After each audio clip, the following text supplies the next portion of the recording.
नमस्कार। सर्वप्रथम सर्वांना श्री स्वामी समर्थ।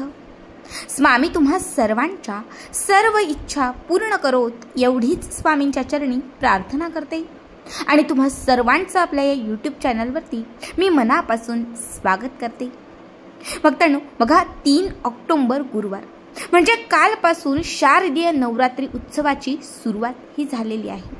आपल्या संपूर्ण देशभर नवरात्री उत्सवाचा जो सण आहे तो मोठ्या उत्साहाने साजरा केला जातो। नवरात्रीच्या पहिल्याच दिवशी घटस्थापना केली जाते। असंख्य घरांमध्ये अखंड ज्योत लावली जाते। नवरात्रीचे हे 9ही दिवस माता लक्ष्मीच्या, दुर्गेच्या नवरूपांची पूजा करण्यासाठी अत्यंत महत्त्वाचे मानले जातात। या 9 दिवसांमध्ये आपण अखंड व्रत, दुर्गा सप्तशती पाठ, पारायणे, स्तोत्र, मंत्र, होम, हवन यांसारख्या सर्व शुभ गोष्टी करत असतो। या 9 दिवसांमध्ये आता लक्ष्मीच्या सेवेला आणि उपायांना विशेष महत्त्व दिले जाते। आजच्या व्हिडिओमध्ये मी तुम्हाला याच नवरात्रीमध्ये करावायचा सुपारीचा एक अत्यंत प्रभावी उपाय मी तुम्हाला सांगणार आहे। हा उपाय तुम्ही या 9 दिवसांमध्ये कुठल्याही दिवशी केला तरीही चालेल। फक्त 9 दिवसांच्या आत नवरात्र उठेपर्यंत म्हणजे त्याच्या अगोदर तुम्हाला हा उपाय किंवा ही जी सेवा आहे ही करायची आहे। जर या नवरात्रीच्या 9 दिवसांमध्ये तुम्ही हा सुपारीचा उपाय केला तर तुमच्या कामांमध्ये तुम्हाला यश मिळेल। तुमच्या आयुष्यात येत असणारे अडथळे दूर होतील।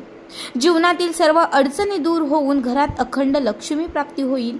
घरातील गरिबी आणि पवित्रता ही संपूर्णपणे लक्ष्मीच्या कृपेने बदलून जाईल। हा एक उपाय केल्यानंतर कधीही तुमच्या घरावर वाईट संकट किंवा आर्थिक अडचणी ह्या येणार नाहीत। असा हा सुपारीचा अत्यंत प्रभावी उपाय आपण आजच्या व्हिडिओमध्ये बघणार आहोत। त्यामुळे आपला आजचा हा व्हिडिओ स्किप न करता शेवटपर्यंत बघा आणि जे चॅनलवरती नवीन असतील त्यांनी लगेचच आपल्या चॅनलला सबस्क्राईब करा, कारण तुम्ही आपला चॅनल सबस्क्राईब केल्यामुळे मी असे जे माहितीपूर्ण व्हिडिओ बनवेन ते सगळ्यात पहिले तुम्हा सर्वांपर्यंत पोहोचतील। बघा, आता हा जो उपाय आहे हा आपल्याला या 9 दिवसातील कुठलाही एक दिवस तुम्हाला निवडायचा आहे आणि त्या दिवशी करायचा आहे। आज शुक्रवार आहे, आज लक्ष्मीचाच दिवस आहे, त्यामुळे आजच्या दिवशी केला तर उत्तम असेल। अगदी सकाळपासून रात्री 12 वाजेपर्यंत हा उपाय तुम्ही कधीही केला तरीही चालेल। बघा, बऱ्याच वेळा आपण एखादं काम करतो, मेहनतीने करतो, मनापासून करतो, अगदी कष्टाने करतो। ते काम पूर्ण होण्यासाठी आपण 100% आपले प्रयत्न करत असतो, परंतु कितीही आपण मनापासून किंवा कष्टाने, मेहनतीने आपण ते काम केलं तरीही बऱ्याच वेळा आपल्याला त्या कामात यश मिळत नाही। मग ते काम तुमचं कुठलंही असू शकतं। बऱ्याच वेळा असं होतं की आपण एखादी नोकरी शोधत असतो, परंतु आपण कितीही प्रयत्न केले तरीही आपल्याला मनासारखी नोकरी मिळत नाही किंवा सतत त्याच्यामध्ये काही ना काही अडथळे किंवा अडचणी ह्या येत असतात। तर ह्याच अडचणी, हेच अडथळे दूर होण्यासाठी, प्रत्येक कामात आपल्याला नशिबाची साथ मिळण्यासाठी हा उपाय जो आता मी तुम्हाला सांगणार आहे हा उपाय करायचा आहे। यासाठी तुम्हाला बाजारातून, दुकानातून किंवा तुमच्या घरामध्ये एखादी कोरी असणारी सुपारी असेल तर ही सुपारी घ्यायची आहे। सगळ्यात पहिले देवघरात जिथे तुम्ही घट स्थापन केलेला आहे किंवा जिथे तुम्ही अखंड कळस मांडलेला आहे, तुम्ही अखंड दीप व्रत केलेला आहे, त्याच्यासमोर एक छोटी प्लेट किंवा एखादं ताम्हण ठेवायचं आहे। त्यामध्ये सर्वात आधी तुम्हाला ही सुपारी ठेवायची आहे। या सुपारीवरती तुम्हाला 11 वेळा जल म्हणजे शुद्ध पाणी अर्पण करायचं आहे आणि 11 वेळा तुम्हाला कच्चं दूध अर्पण करायचं आहे।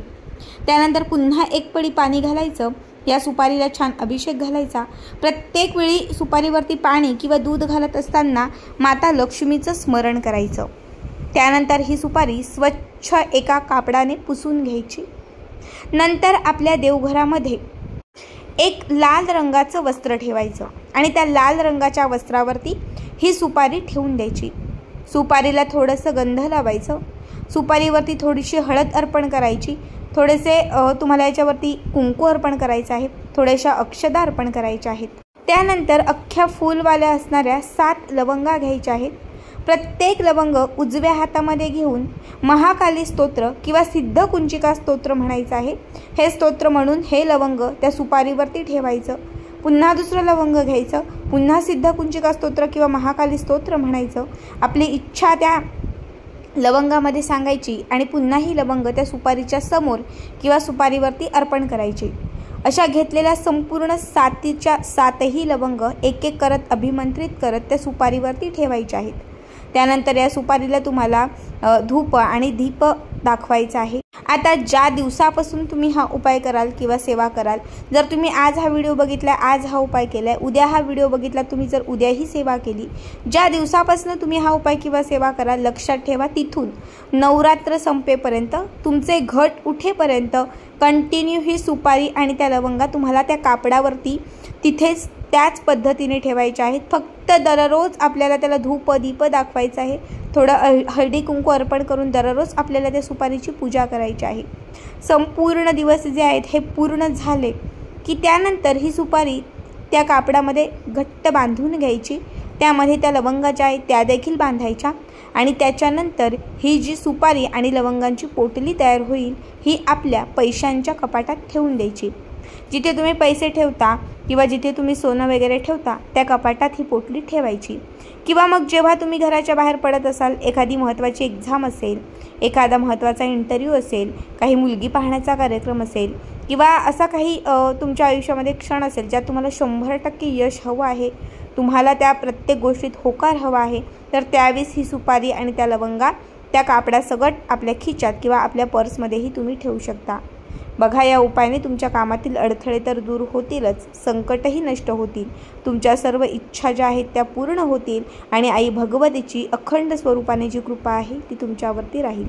तुम्ही ऐकलंच असेल की सुपारी ही दैवी शक्ती मानली जाते, कारण प्रत्येक कामात प्रत्येक शुभ गोष्टीमध्ये सुपारी ही आवर्जून वापरली जाते। मंगळ कलश भरायचा असेल, साधा कलश भरायचा असेल तर आपण त्यात सुपारी घालतो। जेव्हा एखाद्या दैवतांची मूर्ती नसते त्यावेळी सुपारी ठेवून आपण ती जी कमी आहे ती पूर्ण करतो। कुठल्याही कामाचा शुभारंभ असेल, सगळ्यात पहिले आपण सुपारीची पूजा करतो।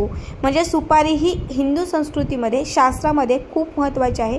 जेव्हा नवरात्रीमध्ये या पद्धतीने तुम्ही ही सुपारी अभिमंत्रित करून स्वतःच्या जवळ ठेवाल किंवा अभिमंत्रित करून ही सुपारी जेव्हा तुम्ही तुमच्या तिजोरीत ठेवाल, नक्कीच माता लक्ष्मी ही तुमच्या घराकडे प्रसन्न होईल, तुमची आर्थिक परिस्थिती ही सुधारत जाईल, तुमच्या घरामध्ये सुख, समृद्धी, ऐश्वर, आयु, आरोग्य सगळं तुम्हाला भरभरून प्राप्त होईल। बघा, अत्यंत साधा आणि सोपा उपाय आहे। तुम्हाला आजचा हा उपाय कसा वाटला कमेंट करा आणि असेच पुढचे व्हिडिओ पाहण्यासाठी चॅनलला सबस्क्राईब करा। श्री स्वामी समर्थ। जय जय स्वामी समर्थ।